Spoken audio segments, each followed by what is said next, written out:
Some women enter your life like a calm breeze, steady, honest, and strengthening.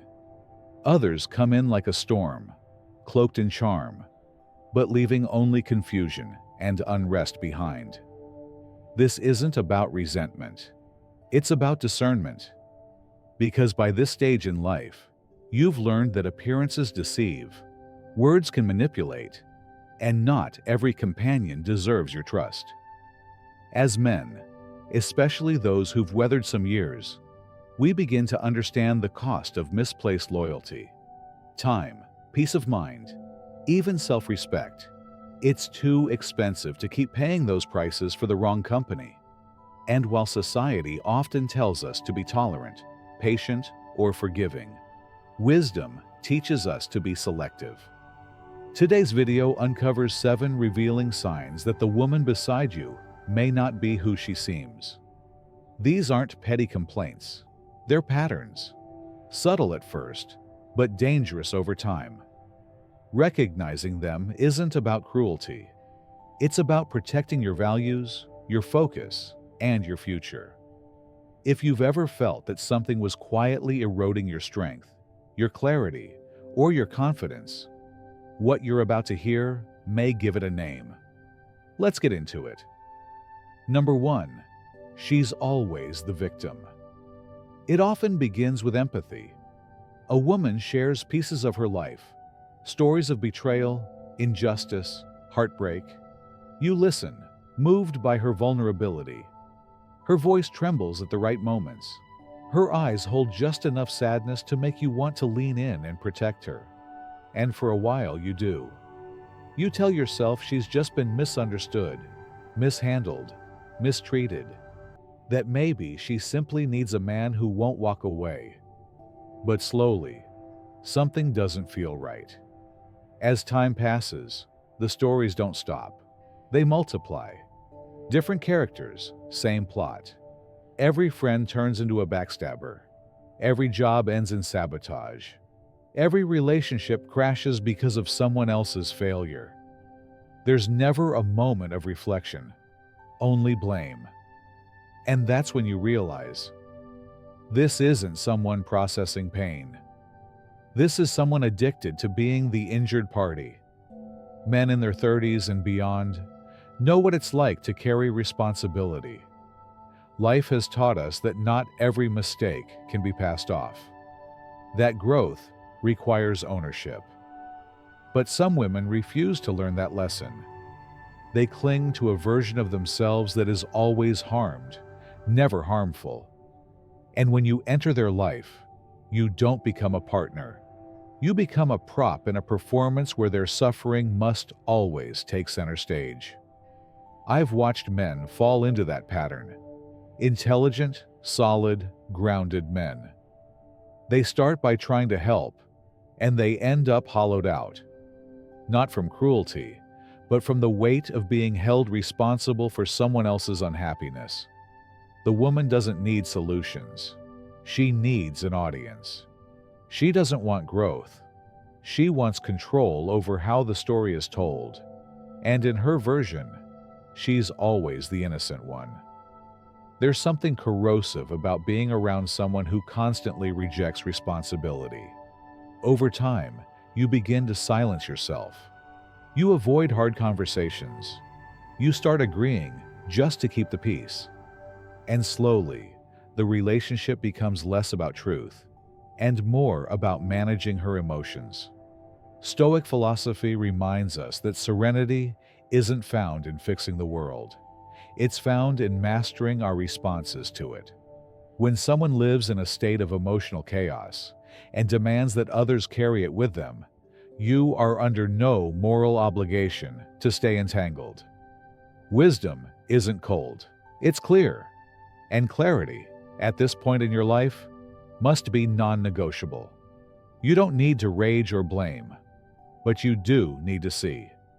When a person refuses to face themselves, they will always look for someone else to carry the weight of their reflection.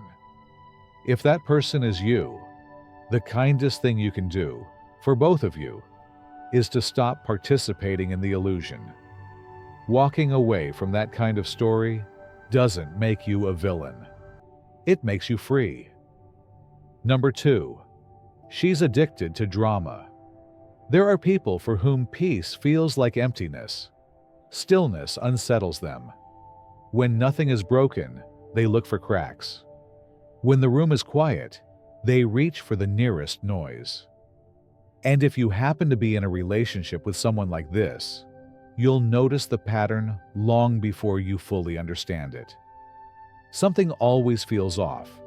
Not loud, not obvious, but like the ground under your feet shifts ever so slightly, just when you thought it was finally steady. Some women don't simply react to drama. They rely on it. They need it, the way others need air. But it doesn't arrive in grand explosions. It sneaks in through small disruptions. What begins as a casual disagreement over dinner can escalate into accusations of emotional neglect. A delayed message turns into a full-blown narrative about abandonment. You'll find yourself in arguments that appear out of nowhere, defending yourself against offenses you didn't even know you committed. And while you're left drained, scrambling for logic, explaining your intentions, wondering what went wrong, she seems more alive than ever. It's not a mistake. For someone whose sense of self is rooted in emotional stimulation, intensity feels like connection. The chaos affirms that she matters. It makes her the center of the story. But the problem isn't just the drama itself. It's what it slowly takes from you. At first, you believe you're being understanding. Then, you believe you're being patient. Before long, you're just trying to avoid the next blow-up. You stop speaking freely. You overthink your silences. You begin to trade authenticity for peace, and you lose both. Men who've lived long enough understand the price of unresolved tension.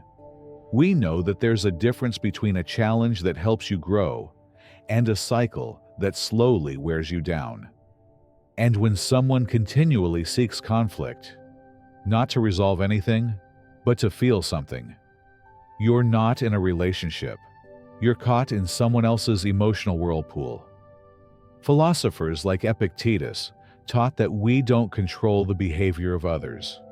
What we do control is our position, our posture, our presence.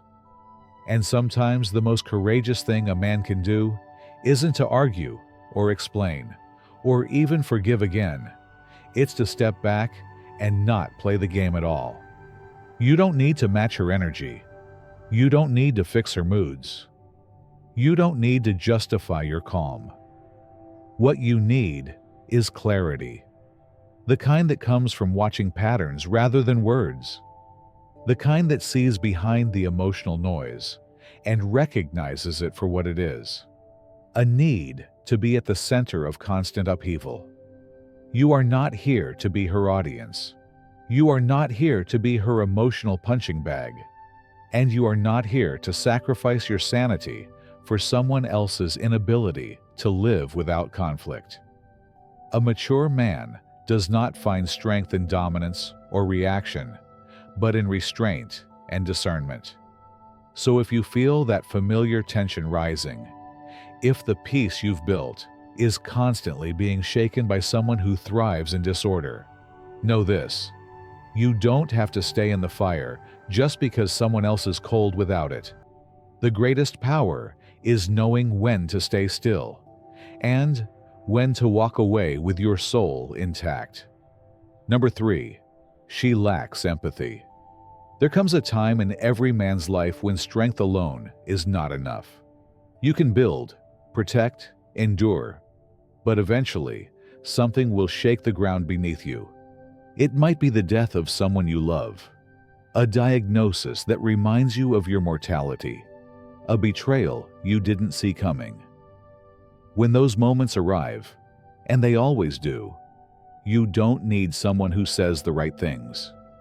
You need someone who feels with you, not just for you. One of the clearest signs that a woman is not meant to walk life beside you is this: when you are in pain, she remains unmoved. not because she's cruel, but because she cannot connect to anything beyond herself. You'll know it when you see it, but more importantly, you'll know it when you don't feel anything from her. There's a vacancy in her presence. She may stay in the room, but her energy is elsewhere. She listens like a formality. She responds out of habit, not compassion. I've seen men, stoic, capable, seasoned, try to push through this. They'll tell themselves she's just uncomfortable with emotion, that maybe she shows care differently, that maybe it's them asking for too much. But here's the truth. Real empathy doesn't need translation. It's not a performance. It's a quiet, anchoring force that lets you feel less alone, even when words fall short. And when it's missing, you're not confused. You're empty. A close friend, a man who'd lost nearly everything in a single year, his father, his business, his sense of direction, told me once about a woman he dated during that time. On the surface, she was thoughtful, polite, supportive in all the predictable ways.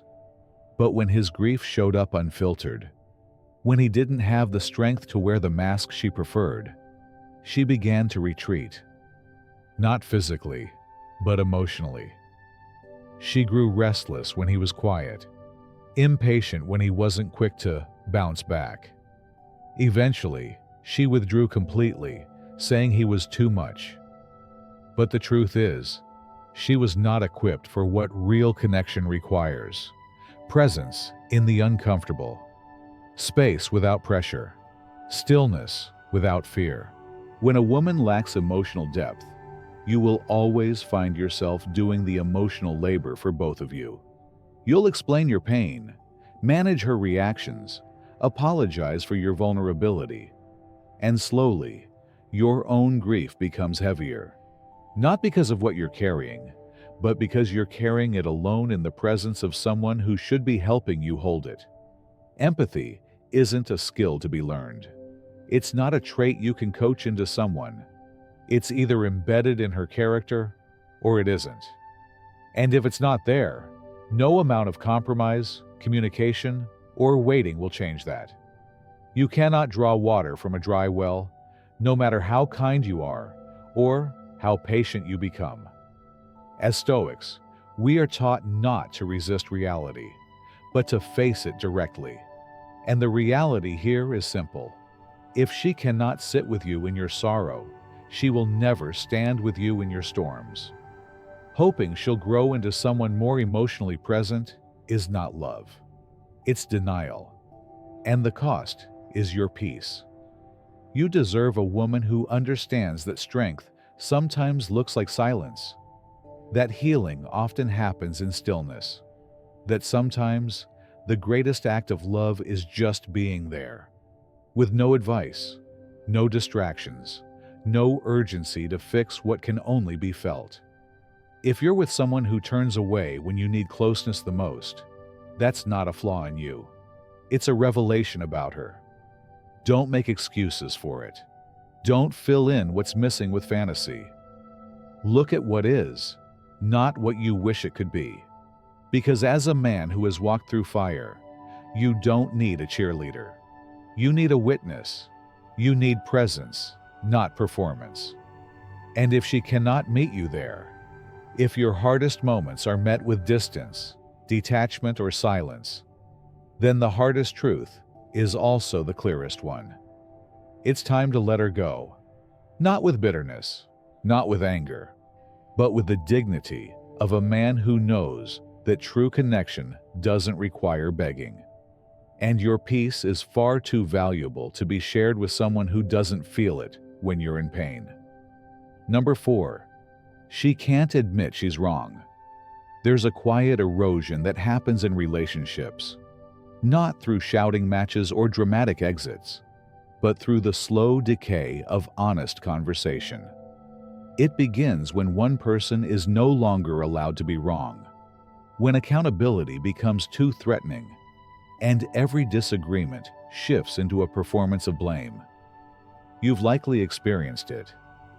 You raise a concern, carefully, respectfully, maybe even reluctantly, only to watch the conversation twist into something unrecognizable. What started as a simple point becomes an accusation. The issue is no longer the facts at hand, but your tone, your timing, your tendency to always bring things up this way. You're no longer discussing what happened. You're defending who you are. And if you've lived enough life, you begin to see that this isn't just miscommunication. It's a pattern, a refusal to face reality when it conflicts with pride, a constant redirection of fault. A woman who cannot admit she's mistaken doesn't simply avoid criticism. She rewrites the story in real time until she comes out clean and you come out guilty. This isn't about stubbornness. It's deeper than that. It's the inability to separate being wrong from being unworthy. In her world, admitting fault feels like collapse. So she armors herself with deflection, emotional appeals, or revisionist memory. And in doing so, she shuts the door on growth. You can be patient. You can explain your perspective with logic and care.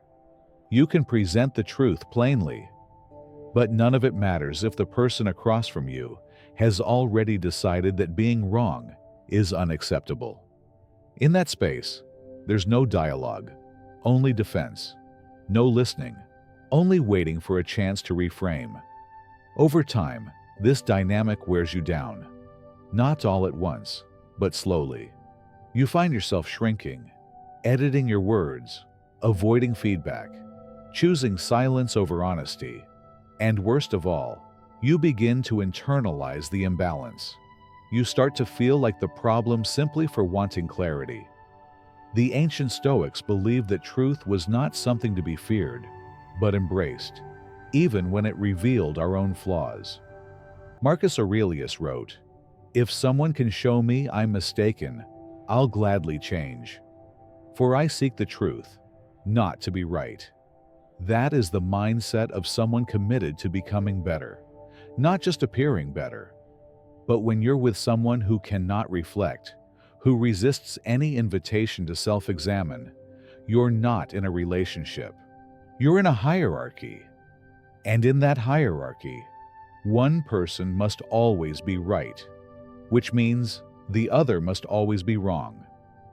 That's not love. That's emotional control. For a man who values peace, reason, and emotional maturity, this is a deal breaker. Not because you expect perfection, but because you know that love without humility becomes manipulation. You're not asking for someone who never errs. You're asking for someone who can admit when she does. That's the soil where trust grows.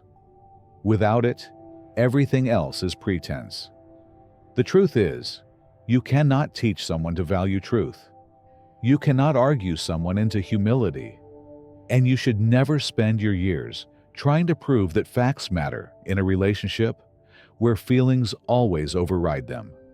So what do? You step back. Not in anger, but in clarity. You stop trying to fix what doesn't want to be repaired. You stop defending reality. And you begin reclaiming the space inside you that's been slowly overrun by emotional distortion. You choose to live in alignment with what is, not with what someone insists it should be. Because a man who's done the work on himself knows this. Life is far too short to spend it walking on eggshells around someone who can't say 5 simple words. I might be wrong. And without those words, there's no growth, no peace, and ultimately, no future. Number 5. She controls through guilt. There's a form of control that doesn't look like control at all. It doesn't shout. It doesn't demand. It simply waits for your conscience to do the work for it.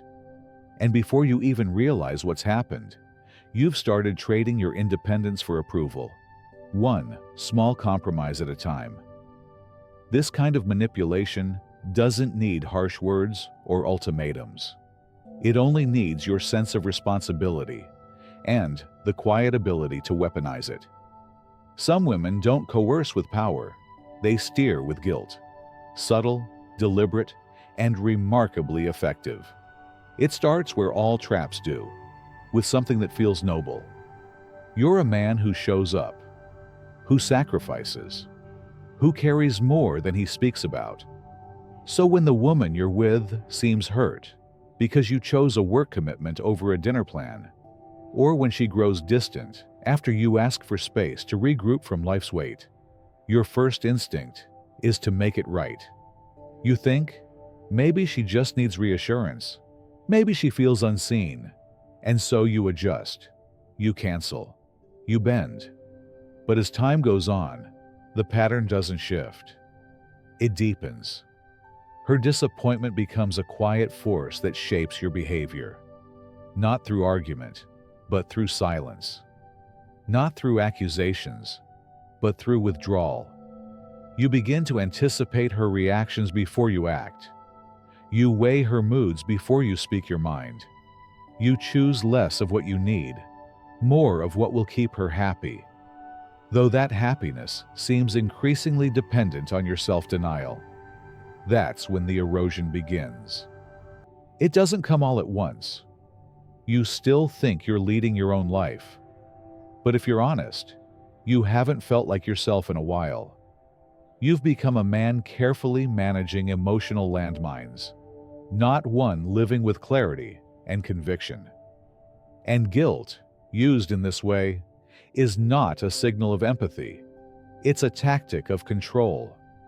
The brilliance of this strategy lies in its disguise.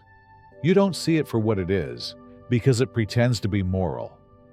You feel like you're doing the right thing, until you realize the right thing always means her comfort, never your truth. Her expectations, never your needs. Her emotional landscape, never your internal compass. You may even find yourself apologizing for things that were never wrong, explaining perfectly reasonable decisions as though they were betrayals. And each time you do, a little piece of your integrity is traded for temporary peace. Men over 35 understand this better than most. We've learned that life isn't about pleasing everyone. It's about aligning with something deeper. Values, purpose, self-respect, and any relationship that demands you abandon those things in exchange for love isn't love. It's leverage. The Stoics warned us of this centuries ago. Epictetus said, "No man is free who is not master of himself." The moment you allow someone to shape your actions through emotional pressure rather than principle, you've given away the keys to your own life. This doesn't mean you close yourself off or live without care for others. It means you give from fullness, not from fear. You offer support when it reflects who you are, not to avoid conflict or guilt. And when someone tries to use emotional withdrawal as a method of control, you don't react. You observe. You hold your ground not as defiance, but as a declaration. I will not abandon myself to keep you comfortable. This is what real freedom looks like. Not the absence of relationship, but the refusal to be reshaped by someone else's unspoken terms. So if you find yourself constantly monitoring her emotional weather before you speak your truth, if you're choosing silence, not from wisdom, but from dread, if you feel like you're asking for permission to live a life that's already yours, then it's time to see things for what they are. Love should elevate you, not erase you. And any connection built on guilt will eventually ask you to give up not just your voice, but your soul. Don't. Choose to be the man who walks in truth, even when it disappoints others. That's not cruelty. That's courage. And no emotionally mature woman will ever need you to betray yourself to prove your love. Number 6. She's obsessed with superficial things. At first, it seems harmless. even flattering. She has high standards, you think. She dresses well, cares about presentation, likes the finer things. Nothing wrong with that. But over time, something starts to feel off. Not in what she shows you, but in what she never seems to see in you. She praises the brand, not the bravery. She celebrates the image, not the effort. And the more you achieve, the more she raises the bar. Not to push you toward your best, but to polish the reflection she wants the world to admire. This isn't love for quality. It's worship of attention. She doesn't chase beauty for its depth, but for its power. The watch, the car, the home, they're not just things to her. They're evidence.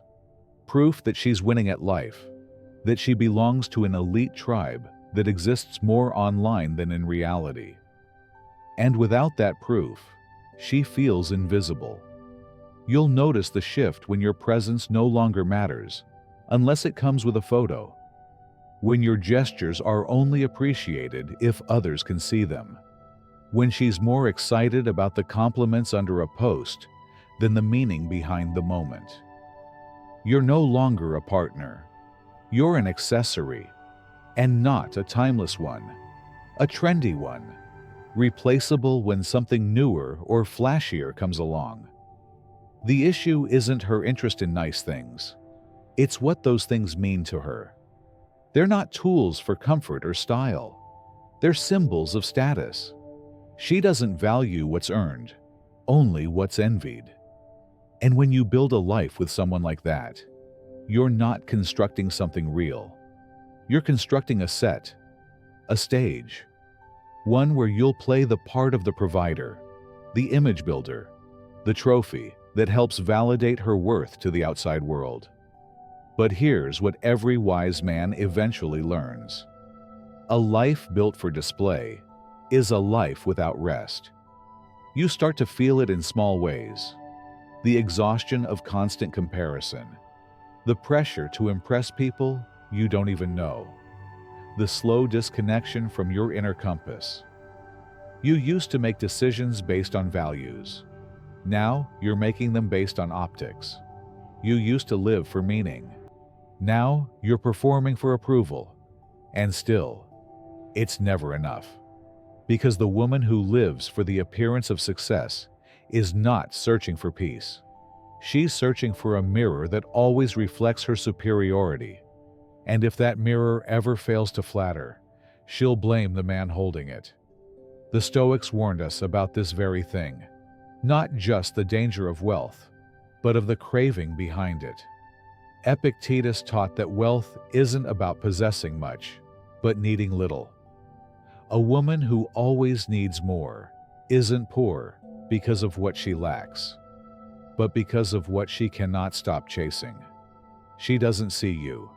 She sees what you represent. And when your value is tied to your image, your soul is quietly traded for the illusion of success. Marcus Aurelius reminded us that the only things of true value are those that make us better in character. Reputation, appearance, applause. These are fleeting. They can be given and taken by others. But peace, integrity, stillness, those are earned within. And no one can hand them to you or take them without your permission. So what do you do when you realize the woman beside you is addicted to surface? You stop playing along. You stop building a life that looks good and start building a life that is good. You reclaim your attention. You remember what success meant to you before it was distorted by comparison and social pressure. You walk away from the spotlight she needs so badly and return to the fire within yourself. Not with anger, not with bitterness, but with understanding. Because you know that any relationship built on appearances will eventually collapse under the weight of reality. And any woman who cannot see your value beyond what the world applauds was never looking at you to begin with. And you, as a man of clarity and conscience, deserve more than to be someone else's projection. You deserve to be free. Number 7. She can't admit she's wrong. There's a kind of tension in a relationship that doesn't start with shouting. It begins in the silence that follows a simple disagreement. A moment where reason should prevail, where two people could learn something about each other, even about themselves. But instead, the moment twists, it sharpens, and suddenly, you find yourself no longer discussing what happened, but defending who you are. You didn't raise your voice. You didn't insult her. You simply stated your view. And yet, something shifts. Her expression hardens. The air gets heavy. You realize you're no longer talking about the actual issue. You're being accused of causing harm, of being insensitive, of always doing this. The truth disappears under the weight of her discomfort, and you're left sifting through emotional debris, trying to find clarity in the fog. What you've just encountered is not disagreement. It's deflection. And it usually comes from someone who cannot and will not be wrong. In the beginning, it's easy to mistake this for pride. Maybe she's just having a tough day. Maybe she didn't like how the truth made her feel. But as the months go by, you notice a pattern. She never apologizes, never owns the damage, never takes responsibility, even when the facts are obvious, even when the consequences are clear. She won't back down, not because she's certain she's right, but because to be wrong would threaten the image she's built of herself. And make no mistake, this isn't just about personality. It runs deeper. People who cannot admit fault often operate from a place of fear, not confidence. They've learned, somewhere along the way, that being wrong means being unworthy, that any admission of fault is a kind of death. So instead of risking it, they double down.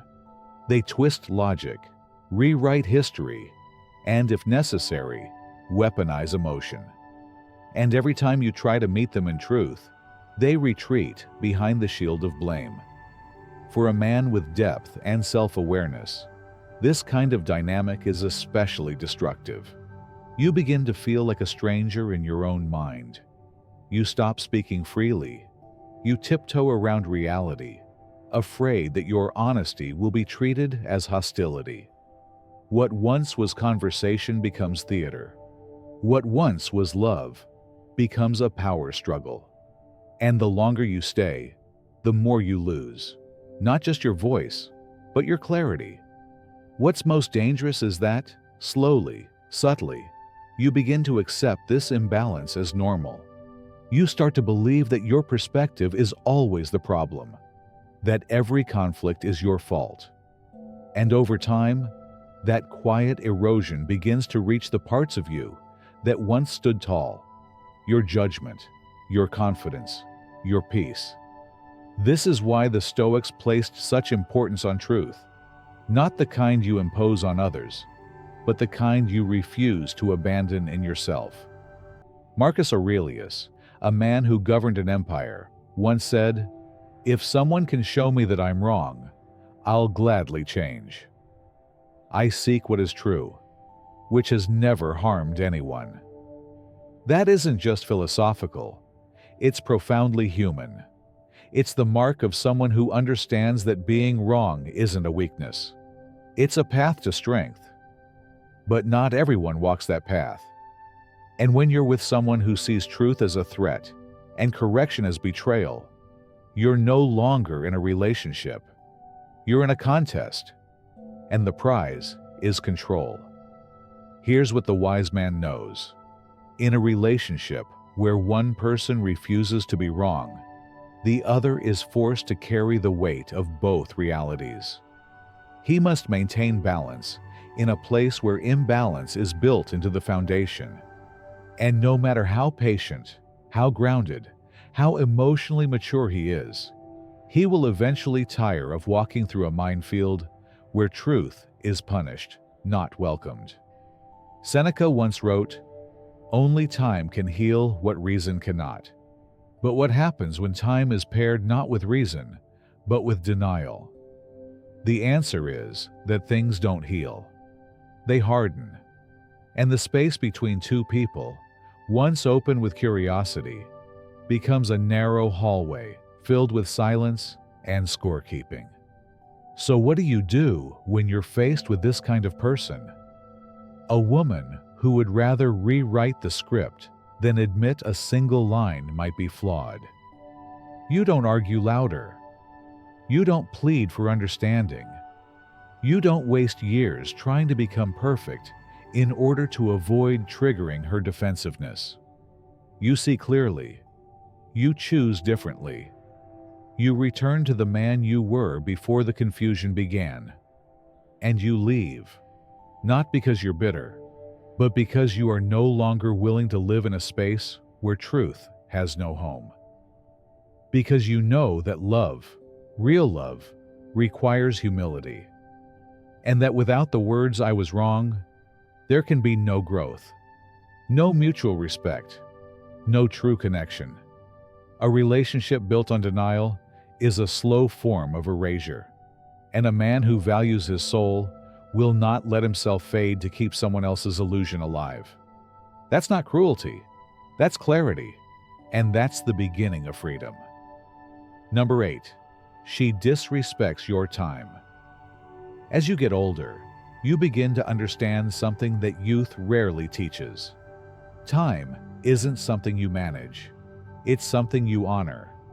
It's not just a calendar of events or a clock ticking on the wall. It's the quiet measurement of your values. What you give your time to, you give your life to. And once given, it doesn't return. There are no refunds on the hours you spend waiting for someone to care enough to show up. That's why when a woman repeatedly disregards your time, it's not a small issue. It's a deep signal. It may look harmless on the surface. A few late arrivals, a change of plans, a text saying she's not feeling it tonight. But these things add up, and they don't just steal your time. They diminish your sense of worth. Because time is never just about scheduling. It's about respect. I knew a man once, older, seasoned, built from discipline. He had created a life for himself from nothing, quietly successful, quietly tired. Then he met someone new. She had charisma, energy, that spark that turns heads in a room. She was spontaneous, unpredictable, and at first, he liked that. It felt like a break from his routine. But spontaneity without respect is just chaos in disguise. She'd cancel last minute, show up late without apology. Sometimes she wouldn't show up at all. At first, he forgave it. He wanted to believe she was simply disorganized, maybe distracted by life. But as time passed, he began to notice a deeper truth. She wasn't treating time casually. She was treating him casually. His effort, his presence, his preparation, they didn't register. And when someone fails to see the value of your time, they're revealing how little they understand your purpose. It's not about controlling another person's schedule. It's about recognizing whether they even see your life as something to enter into with intention. Because for a man who's lived long enough to know what matters, there is no greater disrespect than indifference to his time. It's not the waiting that wears you down. It's the way waiting makes you feel invisible. A mature man doesn't need punctuality for the sake of control. He needs it as an expression of mutual care. A woman who values him will value how and where he places his attention. She will show up, not just on time, but with awareness. Not perfectly, but consistently. And when that's missing, he must ask the harder question. Why am I still making space for someone who doesn't honor the time I've earned the right to protect? You see, when you give someone repeated access to your hours without accountability, you're not being understanding. You're being erased. Slowly, You begin to accommodate what should never have become acceptable. You cancel commitments that feed your soul. You put off the people and routines that make you whole. And all for what? A vague hope that one day she'll notice what you've been silently sacrificing. Seneca warned us long ago, we are not given a short life, but we make it so by wasting time. And that wasting rarely looks dramatic. It often looks like tolerance, like patience, like waiting for someone to match your energy when they never intended to meet you halfway. But clarity arrives the moment you stop excusing someone else's inconsistency. You realize that showing up for yourself sometimes means stepping away from someone else. You don't have to argue. You don't have to plead.